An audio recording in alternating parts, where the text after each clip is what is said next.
Installing the rear fender.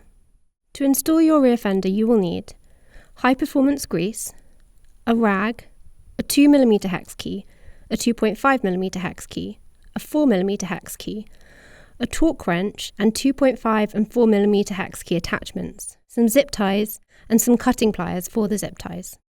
The parts you need are 3 bolts with washers and 2 grub screws, fender and attachment slider. The fender is mounted in 3 areas: the seat stay bridge, the dropouts, and the seat tube. Grease all bolts and the grub screws. Then hold the fender in place against the seat stay bridge and insert the attachment slider into place. Take one of the bolts with a washer and secure the fender onto the seat stay bridge as high as it can go, and tighten with a torque wrench and 4mm hex key attachment to 3 Nm. Then take the 2 remaining bolts and mount them to the dropouts in the lower hole to 3 Nm. And remember to wipe away all excess grease.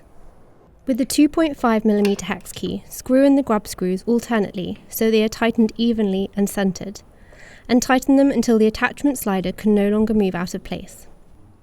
Connect the light cables together. You should hear a small click.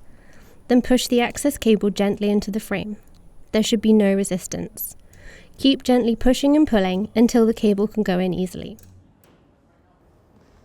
Finally, on the left dropout, loosen the cable holder with a 2mm hex key until there is enough clearance to thread the light cable into it.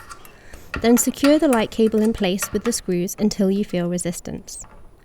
Secure the cable again with a zip tie through the dropout and cut away the excess with cutting pliers. You can see the rest of the light cable threaded along the strut of the fender, so take care that it doesn't get damaged when adjusting anything. You can do final adjustments to the rear fender after installing the rear wheel.